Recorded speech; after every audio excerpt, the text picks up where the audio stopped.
नमस्कार दोस्तों, मैं हूँ राज और आप देख रहे हैं हाईवे 33। तो चले दोस्त, आज की कहानी की सफर पर। दोस्तों, आज की जो कहानी मैं आपको बताने वाला हूँ ना, ये कहानी एक ऐसे लड़के की है जिसके साथ में हालात ने कहां से कहां तक पहुंचा दिया था। उसके पिता जब जिंदा थे तब घर में किसी चीज की कमी नहीं, लेकिन बीमारी के वजह से जो भी कमाए थे, जो भी जमा पूंजी था उनका, सब कुछ उनके इलाज में अब चला गया था। अब वो लड़का के ऊपर में इस घर की सारी जिम्मेवारी आ गई थी। ये कहानी है राजेश की। राजेश की उम्र लगभग 23 साल की थी। उत्तर प्रदेश के रहने वाले राजेश पिता के मौत के बाद काफी दिन तक सदमे में रहे थे। अब उनके जिम्मेदारी बढ़ गई थी। माँ थी, एक भाई और एक छोटा बहन। इन लोगों की अब जो भी जिम्मेदारी थी कंधे पर उनके आ गई थी। कितना दिन शोक मनाते। पेट जो है ना, भूख लगती है। अब भूख बर्दाश्त बहुत कम लोग कर पाते हैं। जब उनकी बहन और भाई जब घर में दाना ना हो और जब वो भूख भूख चिल्लाने लगे, तब लगा कि हाँ, अब हमें कुछ करना चाहिए। ऐसी ही उनकी हालात थी। जो भी जमा पूंजी सब कुछ सफाचट हो गया था। रिश्तेदार भी आए, वो भी चले गए सांत्वना दे करके कि चलो देखो, अब सब कुछ अब तुम्हारे कंधे पर है, तुम संभालो राजेश। राजेश भी अब समझ चुके थे कि अब हमारे पीछे अब कोई नहीं है। अब हमारी ये सब कुछ अपनी जिम्मेवारी है, मुझे इसको निभाना पड़ेगा। मेहनत मजदूरी के काम में लग गए, पढ़ाई लिखाई छोड़ दिया, मेहनत करने लगे, मजदूरी करने लगे। जो भी कमाते थे अपना घर में ला करके अपनी माँ को देते थे कि माँ, कोई हमारे परिवार में भूखा न रहे। बेशक मैं भूखा रह जाऊं, लेकिन ना तो मेरे भाई, ना बहन और ना आप। माँ सब कुछ समझती थी और राजेश से बहुत ही प्यार करती थी। और कभी कभी तो अकेले में वो रोने लगती थी अपने पति को याद करके, यानी राजेश को पापा को याद करके। और जब राजेश को इस चीज को पता लगता ना, तो माँ को बहुत समझाते थे कि देखो, परिवर्तन संसार का नियम है। एक आता है तो एक जाता है। ये तो लगा रहता है जीवन में। आज मैं हूं, कल नहीं रहूंगा, ये तो होता रहता है। लेकिन ये सब माँ को कहाँ समझ में आता था। खैर, हम अब मूल कहानी पर आते हैं। अब जब राजेश थे ना, मेहनत मजदूरी करते थे, जो भी कमाते थे और उनमें उनका घर का खर्च अब चल जाता था बड़ी मुश्किल से। अब दिहाड़ी मजदूरी में अब कितना मिलता है आप समझ सकते हैं। मेहनत बहुत, सुबह जाना और शाम को 5 बजे, और दूर दूर तक जाते थे अपने गांव से। पुराना साइकिल था उनके पास में पापा का, और वही चला करके मजदूरी करने जाते थे। शाम को जब लौटते थे ना, तो जिस चौक पर अब वहाँ से उनके गांव का रास्ता कटता था, तो वहाँ पर एक चिकन कॉर्नर वाला रेडी लगा करके और अपना सौदा बेचता था। चिकन सूप, चिकन फ्राई, ना जाने क्या क्या चीज। हाँ, ये लोग जो राजेश थे ना, नॉन वेज खाते थे। लेकिन अब इतनी कम दिहाड़ी थी, उसमें अपने परिवार को खर्चा चलाएं कि अपने स्वाद को देखें। मन महसूस कर रह जाते थे। अब बिल्कुल उस रेडी के पास से गुजरते हुए अब आगे निकल जाते थे। दिल तो करता था कि चलो ज्यादा नहीं, थोड़ा सा ही सूप ही पी लेते, लेकिन पैसे के तंगी के कारण अब वो कर नहीं पाते थे। जो रेडी वाला था ना, जब खाली होता था, राजेश वहां से गुजरते थे 5 बजे, 5:30 बजे के आसपास शाम को, तब उनको देखता रहता था। एक दिन उन टोकी दिया, अरे सुनो लड़के सुनो। राजेश चले गए। हाँ भैया बताइए, कुछ काम वाम करते हो कि घूमते रहते हो साइकिल से? तब राजेश बताया कि मैं दिहाड़ी मजदूरी करता हूँ, कभी काम मिलता है, कभी नहीं भी मिलता है। तब चिकन वाला कहने लगा, फिर घर बार कैसे चलता है तुम्हारा? राजेश कहने लगे, ऊपर वाले की कृपा है, अब उसी से हम अपना घर बार चलाते हैं, जो भी मिलता है हम उसी में संतुष्ट रहते हैं। अब एक लड़के की कमी थी रेडी वाले के पास में, चिकन शॉप वाले के पास में। कहने लगा कि तुम सुबह से लेकर शाम तक 5 बजे तक फ्री हो जाते हो, इसके बाद क्या करते हो? राजेश कहने लगे कि मैं कुछ करता नहीं हूँ, मैं अपने घर पे चला जाता हूँ, अपने परिवार में रहता हूँ। तब रेडी वाले ने कहा कि क्यों ना मेरे पास में काम करो, जब तुम्हारा दिहाड़ी खत्म हो जाती है तो सीधा मेरे पास में आया करो और 4-5 घंटा हमारे साथ में लगे रहो। बदले में तुम्हें नगद पैसा दे दूंगा, तुम्हारी एक दिहाड़ी खड़ी हो जाएगी। कुछ खाने पीने को जो बचा होगा वो भी तुम्हारे लिए दे दूंगा। राजेश को लगा कि ऑफर बहुत बढ़िया है और उन्होंने उस ऑफर को ठुकराया नहीं। मन में मन सोचने लगे कि आखिर मैं घर में जाकर के बैठा ही तो रहता हूँ, तो क्यों ना मैं यहाँ पर रहूँ। अब ये कह रहा है कुछ नगद पैसा भी मिल जाएगा और कुछ खाने पीने को भी दे देगा, चलो अच्छी बात है। लग गए राजेश उस रेडी वाले के पास में। अब अपना मेहनत करने लगे चिकन वाले के साथ में लग करके, और एक तरह से रेडी को संभालने लगे। अब ऐसा करते करते काफ़ी दिन बीत चुका था। गर्मी का टाइम था ये। अब 15-20 दिन गुजर गया था। और कभी कभी वो राजेश को जो बचा खुचा होता था, राजेश को बोलता था खा लो, लेकिन राजेश खाते नहीं थे। पैकेट बना करके और अपना घर लेके जाते थे ताकि अपने भाई बहन को खिला सके। ऐसे ही थे राजेश। अब उनके जो गांव का घर का रास्ता था ना, एक फार्म हाउस से गुजरता था। फार्म हाउस क्या बोल सकते, खेत में बना हुआ घर था। चारों तरफ से कटीले बार की बाउंड्री किया हुआ था। और उस फार्म हाउस में मजदूरी करने गए थे। वहाँ पर एक अधेड़ व्यक्ति था, बड़ी बड़ी मूँछों वाला, दाढ़ी वाला। अब वहाँ का मालिक था। वो दिन में गए थे कुछ काम करने के लिए, उस घर का मरम्मत वगैरह के लिए मिस्त्री के साथ में। तब उस देखे थे घर को। तो जो भी था अधेड़ व्यक्ति, वो दिन दिन में तो रहता था, लेकिन रात के टाइम शायद अपने घर जहाँ रहता था परिवार में चला जाता था। इतना ही जानते थे। रास्ता वही था उनके घर तक, घर जाने के लिए रास्ता वही था। तो अपनी साइकिल लेकर के रोज गुजरते थे। अब रेडी वाले के पास काम करते थे तो कभी 11 बज जाता था, कभी 11:30 बज जाता था रात को, जब रेडी वाला काम खत्म होता था। तब वो कुछ कभी कभी, रोज नहीं, कभी कभी बचा खुचा चिकन भी दे देता था कि ले जाओ राजेश, अपने परिवार में ले जाना। बड़ा खुश हो जाते थे कि चलो आज मेरे भाई बहन खा लेंगे। जब वहाँ से गुजरते थे ना, तो अनायास उस फार्म हाउस की तरफ देखते थे, जैसे कुछ वहाँ पर कुछ महसूस हो रहा है रात के टाइम में वहाँ पर, लेकिन कोई दिखाई नहीं देता। वो अपना साइकिल चलाते हुए निकल जाते थे। रात के करीब 11-11:30 बजे आप फिर अपना घर चले जाते थे। ऐसे ही रात को एक, अब 11 बजे के आसपास लौट रहे थे रेडी वाले के पास से काम खत्म करके। आज कुछ चिकन बचा हुआ था, तो चिकन वाले ने दे दिया कि राजेश ये लेते जाना, अपने घर में तुम्हारे भाई बहन खा लेंगे। अब पोटली बना करके पैकेट कर ले करके और साइकिल के हैंडल पर टांग करके चल पड़े थे। जब उस फार्म हाउस के पास पहुंचे ना, तो उनकी साइकिल का चेन उतर गया। अब वहाँ पर अंधेरा था और चेन को लगाने की कोशिश करने लगे, लेकिन चेन लग नहीं रहा था। जब भी लगाते कोई ना कोई दिक्कत हो जाती। बड़ा परेशान हो गए थे। 5-7 मिनट बीत गया था। इतनी देर में तो अब कई बार वो चेन लगा लेते, लेकिन उस टाइम ना जाने क्या चल रहा था कि चेन लगता तो था लेकिन उतर जाता था। ऐसा क्या हो गया था? कसम अपना लगे हुए थे, परेशानी झेल रहे थे। गर्मी का टाइम था, शरीर पूरा पसीने पसीने हुआ पड़ा था, कंठ भी सूख गया था, पानी की जरूरत थी। अब फार्म हाउस का अचानक जो गेट का लाइट है वो जल जाता है, रोशनी वहां फैल जाती है।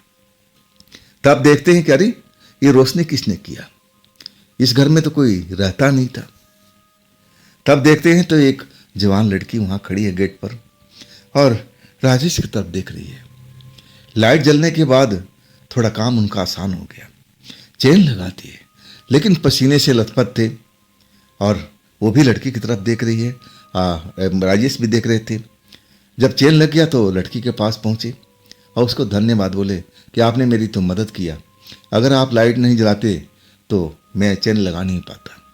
क्या पानी मिल सकता है? बहुत प्यास लगी हुई है। लड़की कहती हाँ पानी मिल जाएगा, लेकिन इसके लिए आपको अंदर आना पड़ेगा। अब प्यासे तो थे राजेश जी, कहने लगे ठीक है जी। अब वो तो जानते थे कि वो जो घर में कभी मेहनत मजदूरी करने के लिए आए थे, घर जाना पहचाना था। और चले गए वो कि कोई बड़ी बात नहीं और कोई इसमें डर वाली बात भी नहीं है। लेकिन लड़की को पहली बार देखे थे उस घर में।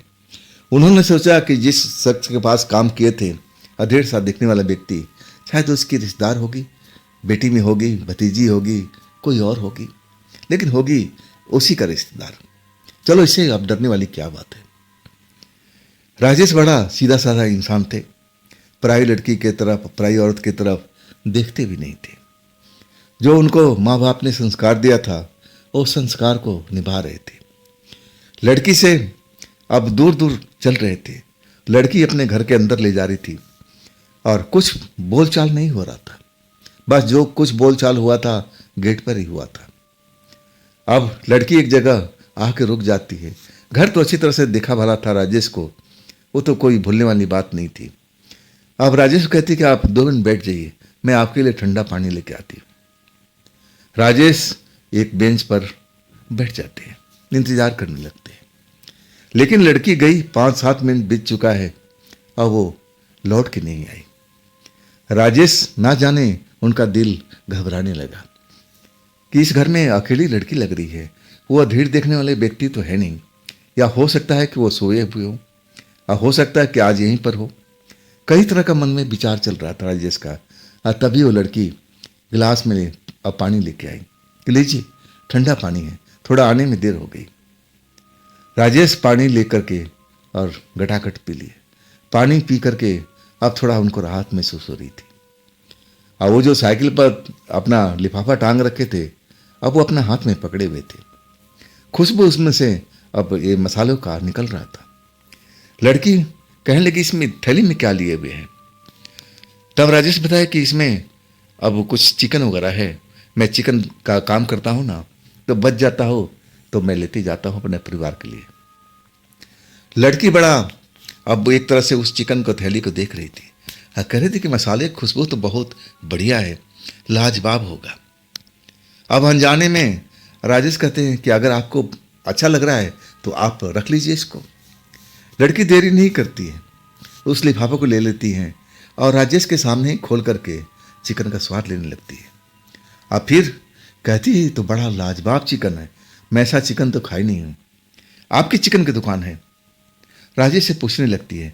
तब राजेश बताया कि नहीं, मेरी दुकान नहीं है, मैं वहाँ पर काम करता हूँ। अब अपने बारे में बताने लगे। अब पहली बार सब कुछ अपना बारे में, घर के बारे में, जो भी मजबूरियाँ उनकी चल रही थी, आज सब कुछ उस लड़की के सामने रखती है। लड़की उनसे बड़ा प्रभावित हुई और कहने लगी कि आप इतना मेहनत कैसे कर लेते हो? सुबह आप दिहाड़ी पर जाते हो और फिर शाम को चिकन वाले के पास में रेडी पर काम करते हो, थकते नहीं हो? राजेश कहने लगे थक तो जाता हूँ, लेकिन करूँ का? ये जो मेरी जिम्मेवारी है इसको निभा रहा हूँ। जब तक मेरे शरीर में जान है मुझे तो करना ही पड़ेगा, रो के करूँ या हंस के करूँ। लड़की बहुत प्रभावित हो गई थी। मन ही मन वो शायद दुखी लग रही थी राजेश की आप बीती सुन करके। और तब कहने लगी कि आपका नाम? तब अपना नाम राजेश बताए। आप फिर राजेश भी पूछ बैठे उस लड़की से कि क्या आप अंकल का बेटी हो? मैं आपके घर में एक बार मेहनत मजदूरी करने आया था, तब मैंने इस घर को देखा था दिन के टाइम में, तो अंकल जी भी यहीं होंगे? लड़की सर हिला दिया। राजेश उस लड़की से बड़ा प्रभावित हुए। बातचीत में बड़ा ही मिलनसार, बातचीत में बात करने का तरीका बहुत ही अच्छा। अब उस लड़की से अब दोस्ती हो चुकी थी, लेकिन ऐसा वैसा दोस्ती नहीं, अब एक अच्छी मित्रता। तब लड़की कहने लगी कि राजेश जी आप अपना क्यों नहीं आप चिकन का रेडी लगा लेते हैं। राजेश अपनी मजबूरी बताने लगे कि देखिए हम बड़ा मुश्किल से अपना घर को चलाते हैं, जो भी हमारी दिहाड़ी मिलती है कभी वो भी लगती है कभी नहीं लगती है, लेकिन ये चिकन वाला जो काम जब से कर रहा हूँ ना, तो इससे कुछ हमें आमदनी हो जाती है, तो इसलिए मेरा घर बार चलता है। मेरे पास में इतना पैसा नहीं है कि मैं ये काम कर सकूं। लड़की कहती है कि आपका भी टाइम आएगा, आप चिंता मत कीजिए, संतावना देती है। आप फिर राजेश वहाँ से अपनी साइकिल लेकर के चल पड़ते हैं। फिर जो बाहर लाइट जला हुआ था वो लाइट बंद हो जाता है। अंधेरे में पूरा एरिया अब ऐसा लगता है कि अब यहाँ कोई रहता नहीं हो। राजेश अपना घर पहुँच जाते हैं। भाई बहन जगे रहते हैं कि भैया कुछ ना कुछ लाएंगे, लेकिन आज जो भी मिला था उस लड़की को दे दिए। अब एक तरह से बड़ा उनको दुख हुआ कि मैं अपने भाई बहन के लिए कुछ भी नहीं लाया। रोज़ इंतज़ार करते थे, आज अब उनको ऐसे ही सोना पड़ा। अब एक तरह से जब भी वो अब रेडी से निकलते थे, अब कभी कभी मिल जाता था कि हाँ चिकन वाला दे देता था, तो लिफाफे में भर करके और उस रास्ते से गुजरते थे। उस गेट पर अब आते हुए और जाते हुए उनकी निगाहें लग रहती थी, लेकिन दिन के टाइम में वो लड़की कभी भी उस घर में दिखाई नहीं देती थी। हाँ, वो जो अधेड़ व्यक्ति थे अब वो नज़र आते थे, पौधों में पानी डालते हुए, कुछ और काम करते हुए। और फिर राजेश निकल जाते थे। शाम को आते अपनी साइकिल से, और साइकिल अब जब वहाँ गेट पर पहुँचते तो थोड़ा स्लो कर लेते थे, देखने की कोशिश करते थे कि उनकी मित्र वो खूबसूरत लड़की नज़र नहीं आ रही है। अब ऐसा ही 15 दिन निकल चुका था। अब राजेश शाम को लौट रहे थे, शाम तो नहीं रात ही बोल सकते हैं। अब रात का करीब 9 साढ़े 9 का वक्त था और आज काम उनका जल्दी ख़त्म हो गया था। अब बड़ा खुश थे कि चलो, रोज़ लेट हो जाता था, आज जल्दी जाकर आराम करेंगे और चैन की नींद सोएंगे। अब उनको बचा कुचा चिकन था, मिला हुआ था, खुश थे कि चलो आज अपने बहन भाई को खिलाएंगे। जब उस दरवाजे पर पहुंचते हैं फार्म हाउस वाला, तो गेट खुला हुआ, लाइट जल रही है, लड़की खड़ी हुई इंतजार कर रही है राजेश की। राजेश जब उस लड़की को देखे तो भी खुश हो गए और वो भी अब राजेश को देख करके खुश हो गई। राजेश कहने लगे कि आप बहुत दिन तक दिखाई नहीं पड़ी, कहीं गई थी क्या? तब लड़की कहती कि हाँ, मैं किसी काम से गई हुई थी, आज ही लौटी हूँ। आज इसमें क्या है लिफाफे में? राजेश लिफाफा पकड़ाती है, ये वही चीज़ जो आपने उस दिन खाया था। लड़की बड़ा खुश हो जाती है और कहती है आओ ना राजेश, चलो अगर तुम्हारे पास समय है तो थोड़ा देर हम लोग बैठ के बात करें। राजेश थोड़ा अब हिचकिचा रहे थे, आपके वो पापा लगते हैं। तो ऐसे ही बोली कि आज वो नहीं है, आज वो नहीं है, घर में कोई नहीं है, आ जाओ, डरने की कोई बात नहीं है। राजेश डर रहे थे। जब पता लगा कि हाँ वो अंकल जी घर में नहीं है, तब वो साइकिल गेट पर खड़ा करके अंदर चले जाते हैं। लड़की उनको पानी पिलाती है और वो बैठ के उन्हीं के सामने में चिकन खाती है, चिकन की तारीफ करती है और फिर कहती है कि राजेश, मैं सोच रही थी कि ये काम आप खुद करो। राजेश फिर वही कहानी बताने लगे कि मेरे पास में इतना पैसा नहीं है और इसके लिए तो बहुत सारे पैसे की जरूरत पड़ेगी, रेडी खरीदनी पड़ेगी, मटेरियल, बहुत सारा कुछ करना पड़ेगा। और तब वो कहने लगी कि मैं आपकी मदद करूँगी, तब आप खोलोगे, पैसे की जो समस्या है मैं वो दूर कर दूँगी। राजेश अब उस लड़की की तरफ देख रहे थे। अब एक तरह से अनजानी लड़की थी, अभी तो दूसरी बार मिले थे।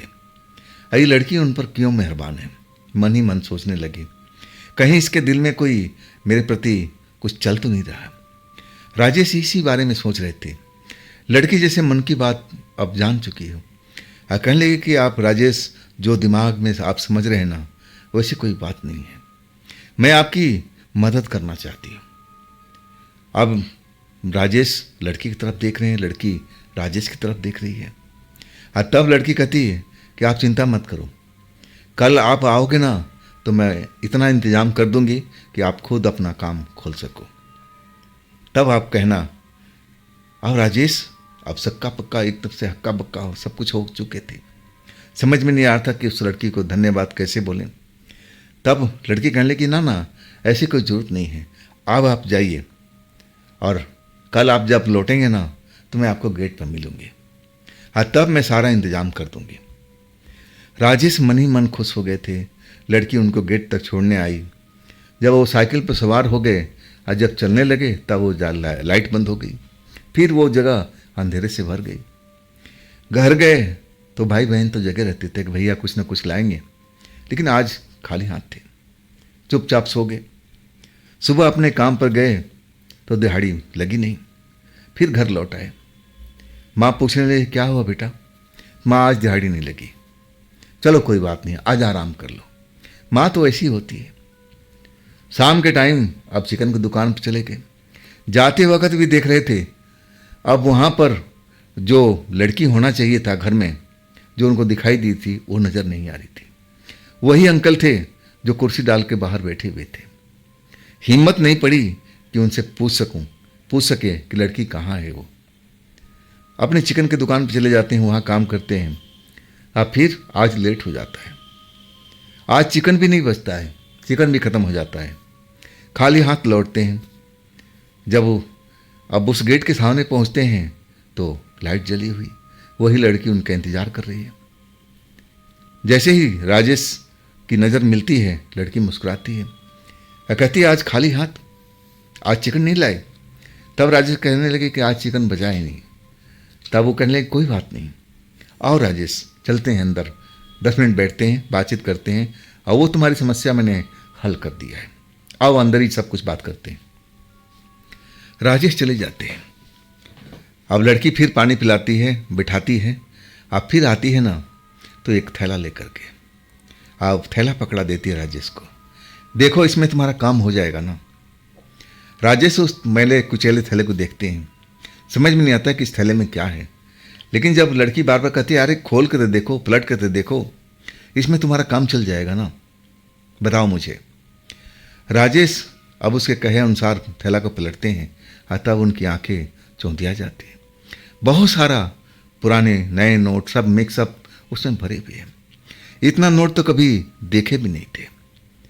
हक्का बक्का हो जाते हैं, ये क्या है। लड़की मुस्कुराती है, कहने लगी कि मैं तुमसे वादा किया था ना कि मैं तुम्हारा ये काम करूँगी, तो मैंने अपना वादा कर दिया। देख लो, इसमें तुम्हारा काम हो जाएगा कि और इंतज़ाम करना पड़ेगा।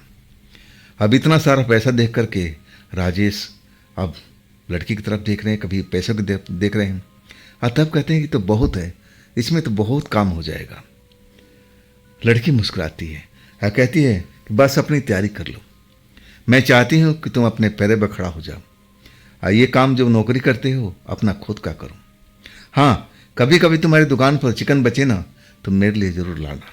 मुस्कुरा करके राजेश मन ही मन एक तरह से ठान लिए थे कि बचे ना बचे, इसके लिए तो मैं अलग से लेके आऊँगा, चाहे वो कितना भी ग्राहक मांगे कि चिकन मुझे दे दो, लेकिन मैं दूंगा नहीं। मन ही मन एक तरह से फैसला कर लिया था। और इसके बाद लड़की कहती, जाओ, अब देखो लेट हो रहा, तुम्हें परिवार में भी जाना चाहिए। राजेश बाहर निकलते हैं और इसके बाद साइकिल सवार होते हैं और चले जाते हैं। कुछ दूर जाने के बाद वो लाइट बंद हो जाती है, फिर घर अंधेरे में डूब जाता है। राजेश अपना घर पहुंचते हैं, बड़ा खुश रहते हैं। माँ और भाई बहन जगह होते हैं, आज भी खाली हाथ देख करके, अब मेला को चला चल देख करके, अब वो माँ भी टोकने लगी, भाई बहन भी टोकने लगे, भैया इसमें क्या है, ये मेला कुचेला कपड़ा वाला ये थैला है, क्या है इसमें। अब राजेश अपने माँ के सामने वो थैला पलट देते हैं। माँ भी देख करके हैरान और उनके बहन भाई भी देख के हैरान। माँ कहती, बेटा ये पैसा तुम्हें कहाँ मिला, कोई गलत काम तो नहीं किया।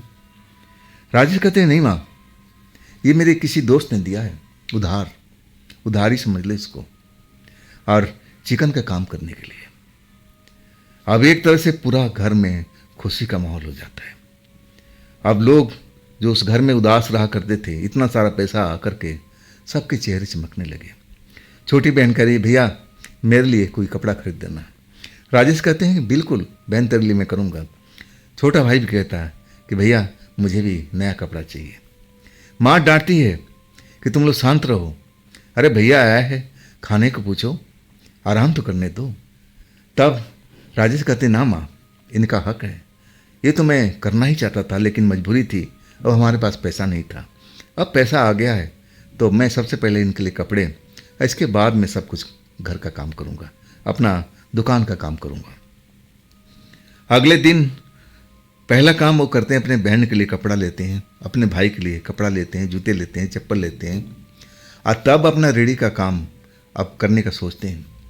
सीधा जाते हैं अपने उसी रेडी वाले के पास में। आप फिर अपने दिल की बात कहते हैं कि उस्ताद, ये जो काम है ना, अब मैं आपसे सीख चुका हूँ, लेकिन मैं आपसे इजाज़त चाहता हूँ कि मैं अपना काम खोल लूँ अलग। अब वो रेडी वाला देख करके हैरान हो जाता है कि जो कल तक मेरे पास नौकरी करता था, मजदूरी करता था, अब ये दुकान खोलने के लिए कह रहा है। अब एक तरह से हंसते हुए कहता है कि भाई मैं कौन सा तेरा हाथ पकड़ रखा हूँ, खोल लो, लेकिन इसके लिए बहुत सारा पैसा चाहिए। तब राजेश कहते हैं कि हाँ, इतना पैसा तो मेरे पास में है। दुकान वाला भी हैरान अब एक तरह से देख करके कि तुम मजदूरी करते थे, तुम तो बताते थे कि मजदूरी करके हमारा घर बार चलता है, तो इतना पैसा कहाँ से आया। तब वो कहते हैं कि किसी दोस्त ने उधार दिया है, अब बताओ आप हमारी मदद करोगे। अब जो रेडी वाला था अब अब बात में फंस चुका था। कहने लगा कि ठीक है, मैं तुमसे अब सब कुछ बताऊंगा कि तुम्हें क्या क्या करना है, लेकिन एक शर्त मेरी है। अब शर्त पूछने लगे कि हाँ भैया उस्ताद आप बताओ, अपनी शर्त बताओ। तब वो रेडी वाला कहने लगा कि देखो यहाँ मेरी दुकानदारी जमी हुई है, तुम इस जगह पर काम नहीं करोगे। तब राजेश चौंकते हुए बोले भैया फिर मैं कहाँ करूँगा। तब एक जगह बताया कि आप वहाँ चले जाना, लेकिन वो जगह तो बड़ा सुनसान है, वहाँ लोग बाग रुकते नहीं हैं। तब सोचते हुए कहने लगा कि ठीक है, ये काम करो, इस रोड की तरफ मेरी रेडी रहेगी और रोड के उस तरफ में तुम्हारी रहेगी। अब तो चल जाएगा ना, अब ग्राहक किसके पास में जाएगा, अब सबके अपने अपने तकदीर है, चलो मैं तुम्हारी मदद करूँगा। अब रेडी वाला सब कुछ बताता है, जो जानते नहीं थे वो भी बात राजेश को बताता है, मदद करता है। ना जाने उसका मन क्यों परिवर्तन हो गया था। ऐसा था नहीं, वो अपना गुर किसी को अब भला क्यों दे देगा। दिमाग में अब परिवर्तन उसको अब हो चुका था। सब अपनी जो कलाकारी था राजेश को बता रहा था। अब फिर सब कुछ सामान प्रबंध करने लगे। इस काम में 2-3 दिन राजेश बताते थे कि मुझे लगा था। अब फिर मैं वो काम स्टार्ट कर दिया। आज सही कहूँ ना कि वही उस्ताद मेरी रेडी पे आकर के और बता रहा था कि राजेश पहले ये ऐसा कर, एक तरह से गुरु की तरह। आप जब दुकानदार पर जब ग्राहक आना शुरू किए तो राजेश के पास ही, राजेश के ज़्यादा माल बिकता था और उसके जो सामने उस्ताद था उसका कम माल बिकता था। और तब जब राजेश के पूरा माल बिक जाता था ना, तब वो अब रेडी लेकर के उसी के पास में आ जाते थे, वहीं खड़े हो जाते थे उस्ताद का। और जब तक उस्ताद की पूरी रेडी खाली नहीं हो जाती थी तब तक हिलते नहीं थे। हाँ, अपने परिवार के लिए और उस लड़की के लिए अलग से पैकेट बना के रखे थे। इसके बाद वो रेडी लेके अपने घर की तरफ चलते। आप सबसे पहले वही जगह आता था फार्म हाउस का, गेट पर वो लड़की जैसे इंतज़ार करती थी। पहला ही दिन था, लड़की देख के मुस्कुराई, लाइट जला हुआ था। बेच आए? राजेश बड़ा खुश होकर बोलते हाँ, मेरा तो बड़ा जल्दी बिक्री हो गया, आज मुनाफा भी काफ़ी हुआ है, मैं तो इतना उम्मीद भी नहीं रखा था। तो अब एक तरह से चौंक गए, तो क्या मतलब, मैं आपका सामान थोड़ी भूला हूँ। और पैकेट निकाल के देते हैं, लड़की खुश हो जाती है। अब फिर कहती है कि राजेश चले जाओ घर, तुम्हारे भाई बहन तुम्हारा माँ इंतज़ार कर रही होगी। अब फिर राजेश वहाँ चले जाते हैं लड़की को धन्यवाद बोल करके। इस तरह से सिलसिला, बीच बीच में लड़की नज़र नहीं आती थी, कभी 10 दिन गायब, कभी 15 दिन गायब। अब फिर वो लड़की नज़र आती थी। उसके लिए भी अब चिकन हमेशा रखते थे, जब वो नहीं मिलती थी तो अपने परिवार में दे देते थे। अब ऐसा करते करते 2 महीना से ज़्यादा बीत चुका था। अब बीच में कई बार लड़की गायब हो जाती थी, 10-10 दिन, 15-15 दिन के लिए गायब हो जाती थी। अब फिर अचानक गेट पर नज़र आ जाती थी। हैरान हो जाते थे, पूछते थे कि तुम कहाँ चली गई थी। तब वो लड़की गोल मोल जवाब देती थी कि मैं किसी काम से गई हुई थी, शहर गई थी। राजेश मान लेते थे। जब एक दिन रात को लौट रहे थे, लड़की इंतज़ार कर रही थी। और जैसे ही राजेश को देखा, राजेश को अब रोक दिया कि रुको राजेश, बाद में जाना, चलो अंदर तुमसे कुछ बात करनी है। राजेश परेशान थे, हैरान थे, लड़की के चेहरे पर चिंता झलक रही थी। अब पूछने लगे कि हाँ बताओ ना, क्या हुआ, आज परेशान क्यों लग रही हो, क्या अंकल ने डांटा है, अंकल है कहाँ पर। तब वो कहने लगे कि अंकल शहर गए हुए हैं कुछ दिन के लिए, अब उनको लौटने में टाइम है। अब दुखी होकर के अब वो लड़की बैठी हुई थी, पास में राजेश भी बैठे हैं। आज तो लड़की ने पानी भी नहीं पूछा था, दुखी चेहरा लिए हुए अब कभी राजेश को देख रही है और कभी आसपास की जगह को। राजेश से रहा नहीं गया और कहने लगे अरे कोई बात हो तो बताओ ना, इतना तुम उदास दिख रही हो, दुखी दिख रही हो, आखिर तुम्हारे मन में चल क्या रहा है। तब लड़की कहती कि राजेश अगर मैं कुछ बताऊं तो क्या तुम विश्वास करोगे। राजेश कहने लगे हाँ बिल्कुल विश्वास करूंगा, तुम्हारी हर बात पे यकीन करता हूं, तो ये भी करूंगा, बताओ बात क्या है। लड़की कहती छोड़ो, तुम समझ नहीं पाओगे। राजेश कहते हैं कि नहीं नहीं मैं समझ लूँगा, जो अपने बात तुम दिल में रखी हो अब सामने लाओ। तब तो मैं जानूंगा कि आखिर कौन सी बात है जो मैं समझ नहीं पाऊंगा। लड़की कहती है कि ठीक है, अगर तुम जिद करते हो तो मैं बताती हूँ। और तब जो लड़की वो बात बोलती है, राजेश एकदम हिल जाते हैं। अब चौंक करके बड़ी बड़ी आंख करके लड़की को घूरने लगते हैं। ये नहीं हो सकता, तुम झूठ बोल रही हो, झूठ बोल रही हो। और तब लड़की धीरे से बोलती है, उदास अब स्वर में, उदास तरीके से, कि नहीं राजेश, जो मैं बता रही हूँ ना, मैं वही हूँ। मैं एक प्रेत आत्मा हूँ। अब मेरा समय अब आ रहा है। मैं तुमसे ज़्यादा दिन अब मिल नहीं पाऊंगी। अब मैं कहूँ ना कि आज अब ये आखिरी बार है, इसके बाद तुम कभी मुझे देख नहीं पाओगे। राजेश को विश्वास नहीं हो रहा था कि सामने लड़की बैठी हुई है, हाड़ मांस की बनी हुई है, और आपने आपको प्रेतात्मा कह रही है। एकदम यकीन नहीं कर रहे थे। लेकिन लड़की उनको समझा रही थी कि राजेश, मैं हूँ, प्रेतात्मा हूँ एक। अब राजेश आंखें फाड़ फाड़ के उस लड़की को देख रहे हैं। कहीं से भी प्रेतात्मा जैसी लग नहीं रही थी, ना तो कोई भूत प्रेत अब ऐसा लग रही थी।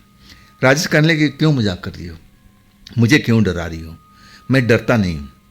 और तब लड़की अभी भी उदास थी और कहने लगी कि राजेश, मैं जो कह रही हूँ ना, तुम समझने की कोशिश करो।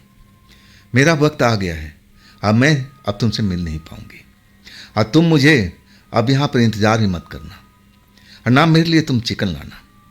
अब मैं तुम्हें खुश देखना चाहती हूँ। तुम अपने काम मेहनत से करना, अपने परिवार को भरण पोषण करना, और किसी को तकलीफ होने मत देना। दूसरे की मदद ज़रूर करना। अगर कोई भूखा हो ना, तो कभी मना मत करना, और उसको भोजन भी कराना। देखना तुम बहुत आगे तक जाओगे। ये मेरी बात को हमेशा याद रखना, इसको गांठ बांध लेना। लड़की जैसे उपदेश दे रही हो, राजेश सुन रहे हो। और तब कहती है कि राजेश को लड़की कि राजेश जाओ, तुम्हारा परिवार तुम्हारा इंतजार कर रहा है। राजेश अभी भी समझ नहीं पाते हैं कि जो लड़की कह रही है इसमें सच्चाई कहाँ है। लड़की तो बिल्कुल सामने बैठी हुई, प्रेतात्मा कोई भला ऐसा होता है? लोग बाग देख कर डर जाते हैं। प्रेतात्मा दूसरों को नुकसान पहुंचाती है। ये लड़की ये तो हमारी मदद किया पैसे कौड़ी से, इसी की वजह से मैं आज ये दुकान कर पाया चिकन का। नहीं तो मेरे में इतनी हिम्मत कहाँ थी, कुव्वत की थी, मेरे पास इतना पैसे कहाँ थे। लड़की बार बार बोल रही है कि राजेश जाओ, तुम्हारा परिवार इंतजार कर रहा है, तुम्हारे भाई बहन इंतजार कर रहे हैं। और सुनो राजेश, कल से मेरे लिए चिकन मत ले आना। अभी भी राजेश को लग रहा था कि लड़की जो बोल रही है मजाक में बोल रही है, और कल मैं जब आऊँगा ना तो लड़की मुस्कुरा कर गेट पर खड़ी होगी। और राजेश चले जाते हैं। ये मजाक ही समझते हैं कि लड़की मजाक कर रही है, और ऐसी कभी कभी करती भी थी, लेकिन आज बहुत सीरियस थी। अब एक तरह से मजाक समझ कर के राजेश अपनी रेडी लेकर के चल पड़े। अगले दिन सुबह में जब अपने किसी काम से निकल रहे थे, तब भी उस गेट पर खड़ा होकर देखने लगे, लेकिन वहाँ पर ना तो अंकल दिखाई पड़े ना वो लड़की। फिर शाम का वक्त हुआ, रेडी लेके अपने घर से अब निकल गए अब रोड पर जाने के लिए, और तब भी देखे, और तब भी वो लड़की नज़र नहीं है और ना अंकल आए। रात को जब अब माल उनका ख़त्म हो गया, उस्ताद का भी माल ख़त्म हो गया, और तब अपना घर की तरफ चल पड़े रेडी लेकर के। जब वहाँ पहुँचे तो पूरा एरिया अंधेरे में डूबा हुआ है, लेकिन वो आगे नहीं बढ़े, उसी गेट पर रुक गए। इंतज़ार करने लगे कि लड़की ज़रूर आएगी, लड़की ज़रूर आएगी। चिकन का पैकेट बना के उसके लिए अलग से रखे हुए थे, अपने हाथ में लेकर के इंतज़ार करते रहे। अब 5 मिनट बीता, 10 मिनट बीता, आधा घंटा बीता, लेकिन लड़की का आता पता नहीं था। वो समझ गए कि लड़की गई हुई है, शहर जैसे बीच बीच में गायब हो जाती थी ना, वैसे ही चली गई है। अब निराश होकर अपने घर लौट जाते हैं। ऐसा करते करते अब 2 महीना और बीत गया था। हर बार लड़की के लिए उस जगह पर रुकते रात को, लेकिन अब वहाँ लाइट नहीं जलती थी, ना वो लड़की का दर्शन होता था। निराश होकर के चले जाते। आखिरकार अब कुछ पता ही नहीं चल रहा था उस लड़की को, तो खोजबीन में, दिन के टाइम में खोजबीन में जुट गए थे। अंकल जी दिखाई पड़ गए दिन के टाइम में, अंकल जी के पास पहुंच गए राम राम करते हुए। अंकल जी भी जानते थे कि हमारे घर में मेहनत मजदूरी करने आता है, तो तो कोई अनजान बात नहीं है। अब वो राजेश पूछने लगते हैं कि अंकल जी आपका परिवार कहाँ रहता है। अब अंकल जो थे कि क्या मतलब है भाई, मेरे परिवार के बारे में क्यों पूछ रहा है। तब राजेश कहने लगे कि अंकल जी एक बात बताऊं, आप बुरा तो नहीं मानोगे। अब अंकल थे राजेश की तरफ देख रहे थे और कहने लगे कि कोई कड़वी बात होगा तो बिल्कुल बुरा मानूंगा, अच्छी बात होगी तो कभी बुरा नहीं मानूंगा। तब राजेश कहने लगे कि देखिए, मैं यहाँ पर एक लड़की को देखता था, जवान लड़की, 20-22 साल उम्र, कपड़े ऐसे पहनती थी, और जब मैं इधर से गुजरता था तो और खड़ी दिखाई पड़ती थी। तो आपके रिश्तेदार में से कोई है? अब जो अंकल थे आंखें फाड़ करके देखने लगे राजेश को कि क्या बोल रहा है। कहने लगे कि इस घर में जवान लड़की, अरे लड़की जात यहाँ पर भी नहीं है, ना तो कोई औरत है, मेरा घर कहीं और है, उस जगह का नाम बताए। अब मैं तो यहाँ फार्म हाउस बना रखा हूँ, पौधे वौधे लगा रखा हूँ थोड़ा बहुत, अब मैं रिटायर आदमी हूँ तो यहाँ पर थोड़ा समय पास करता हूँ, रात का टाइम मैं अपने घर पर चला जाता हूँ। अब यहाँ औरत लड़की जरूरत क्या है, काम क्या है, कब देखा था तूने? अब राजेश बताने लगे, अब फलाने अब महीने से अब इस महीने तक मैंने देखा। अंकल भी हैरान, कहने लगे तू झूठ बोल रहा है, नहीं ऐसा हो ही नहीं सकता है, इस घर में मेरे अलावा कोई रहता नहीं है, तो लड़की कहाँ से आ गई? राजेश अपनी बात अब अंकल के आगे रख रहे थे और अंकल अब मना कर रहे थे कि नहीं बेटा, इस जगह पर कोई लड़की अब मेरे परिवार से तो नहीं और कहीं से तो भी नहीं आ सकती। कैसे आ सकती है? किसी के घर में कैसे कोई आ सकता है? नहीं बेटा तुम झूठ बोल रहे हो। लेकिन अंकल के बात को अब एक तरह समझने की कोशिश कर रहे थे राजेश, अंकल को समझा रहे थे कि देखिए मैं झूठ नहीं बोल रहा हूँ, उसी के वजह से आज मैं जो हूँ तो हूँ, उसी लड़की ने मेरी मदद किया और उसने ही मेरा ये सब काम किया। आज मेरे चिकन का शॉप है, रेडी लगाता हूँ, सब कुछ उसी के बदौलत हुआ। और आप कह रहे हैं कि मैं उस लड़की को जानता नहीं, और वो कहती है कि वो आपको अच्छी तरह से जानती है। सही में अब जो अंकल थे ना, अब एकदम परेशान सा दिखने लगे थे, हड़बड़ाने लगे कि जाओ तुम जाओ, जाओ तुम जाओ। राजेश को बोल रहे थे जाओ, बात खत्म हो गई ना, मैं बोल दिया ना कि इस घर में कोई लड़की नहीं है। अब आखिरकार राजेश को जाना ही पड़ा। और दिन के टाइम अब एक दिन गुजर रहे थे, अंकल कुछ काम कर रहे थे, तब खुद ही अंकल राजेश को आवाज़ दी, अरे सुनो बेटा। और तब राजेश उनके पास पहुंच गए, ये हाँ अंकल कोई काम है? तब कहने लगे कि बेटा मैं एक दिल में बात छिपाए हुए था, जब तुम रात को वो कहानी बता रहे थे, रात वाली कहानी कि लड़की अब यहाँ पर खड़ी होती थी, उस लड़की को मैं भी देखा था, लेकिन मैं डर चुका था। मैं तांत्रिकों से बात किया, तांत्रिक कहने लगे कि कोई आत्मा है, और तब मैं यहाँ पर पूजा पाठ करवाया था।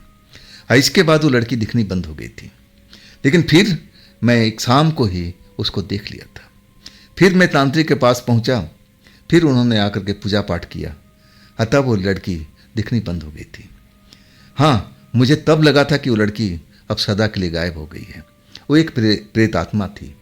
अब मैं बहुत डरा हुआ था, रात के टाइम इस घर में कभी मैं रुकता नहीं था, लेकिन अब मैं जान चुका हूँ कि वो लड़की जो थी तुमसे मिलती थी वही प्रेत आत्मा थी, और उसी लड़की ने तुम्हारा मदद किया। क्या अभी भी तुम्हें दिखती है? और तब राजेश कहने लगे कि नहीं अंकल, जो पूरी बात सच्चाई थी, जो लड़की ने बताई थी कि देखो अब मेरा समय आ गया है, मैं अब तुमसे कभी मिल नहीं पाऊंगी। और उसके बाद राजेश बताने लगे कि मैं जब भी रात को लौटता हूँ, अब मेरी रेडी यहाँ आकर के रुक जाती, मैं उसका इंतजार करता हूँ चिकन देने के लिए, लेकिन वो कभी भी नहीं आई।